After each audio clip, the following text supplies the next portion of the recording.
Hi, I'm John Lund with the George Dickel Distillery.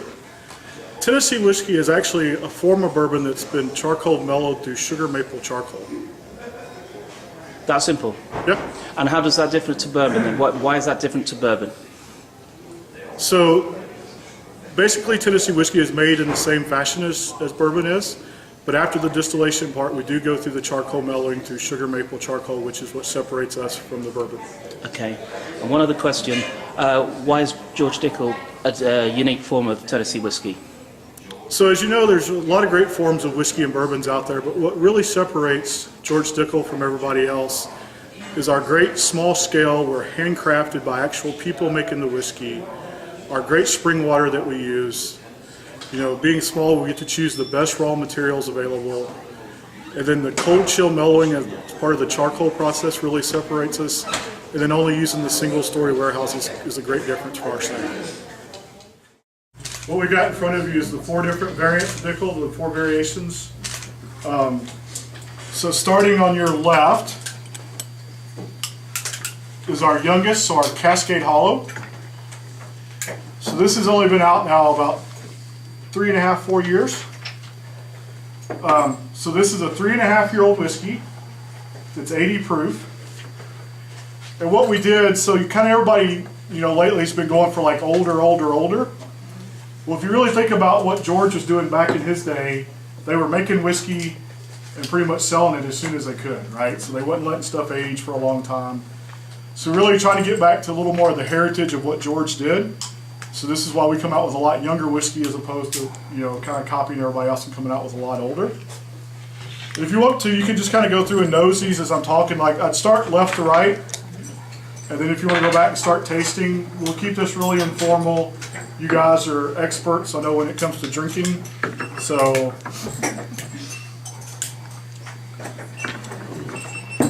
the second one from the left is our number 8.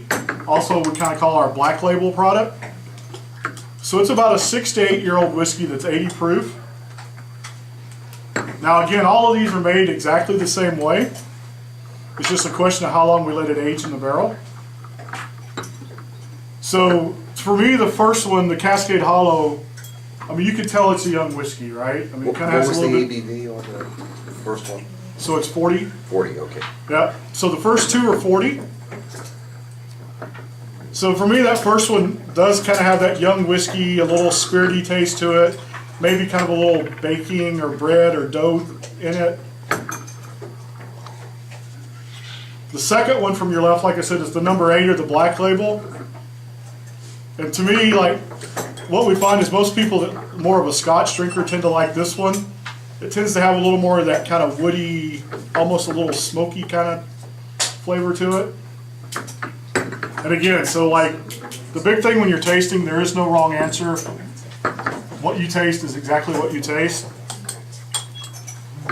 So the third from the left is our number 12, or the white label. Did you say light or white? White. So this is about an 8 to 10-year-old whiskey, and it's at 45%. Why do you have the proof? Because that's what it always was. Yeah, so it's always been 90 proof. And for me, I mean, so this is what I drink daily. This is what I keep open at the house. Usually on the rocks, especially in the summertime when it gets a little warm down here in Tennessee, right? But to me, why 90? Because I think you still want, I mean, for me, like when you drink whiskey, you want to taste something. And for me, that 90 proof still gives you that good, flavorful, you know, I don't know that bold's the right word, but that good, flavorful taste that you expect out of a whiskey, right? So, you know, if you want something really mild, you'll drink Canadian whiskey or something else, right? So then the one on the far right is like the real special, so it's the Barrel Select. So it's 43%. And this is at least 12 years old. Right now it's actually running about 13 years old. And I get to handpick all the barrels that go into this bottle.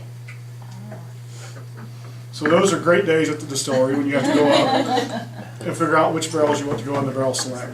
What are the characteristics you look for? So, like I said, I mean, you kind of start out with that kind of spirity, almost doughy grain taste. Then you kind of get a little more of the smoke. And then for here, to me, you go a little bit, you really get some of the caramels and the vanillas and a little bit of the tobacco maybe.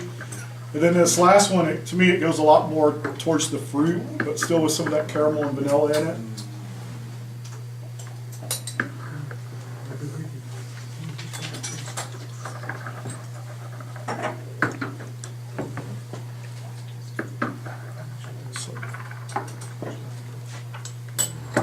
I guess who's not tried Dickel before today? Wow. John, will you run us through the price points? Huh. So I can tell you in Tennessee. Depends So- on the state. Yeah. But just average. So the Cascade's usually about 13 to 14. Okay. The black is kind of in the 17, give or take. The white label is about 23 to 25. And then the barrel select is usually about 35 to 40. John, I'm sorry, how long did you say that the number 12 is aged? So it's about an 8 to 10-year-old whiskey. Okay. So a lot of people ask, why do we give ranges? Why don't we give an exact date? And the way I was trained by the old distiller, so it's really about maintaining a constant taste. So, you know, everything we do to help make sure it's consistent, there are like small changes from year to year depending on barrels, depending on the corn, depending on the weather. So by giving a little bit of a range and kind of changing it, you know, from year to year, it's not exactly one date. Kind of helps you maintain consistency. What's the significance of number 8 and number 12? So she asked if there's any significance to the number 8 and number 12 on the label. We're sure there is, but nobody knows. We know George had something in mind, but we just don't know what.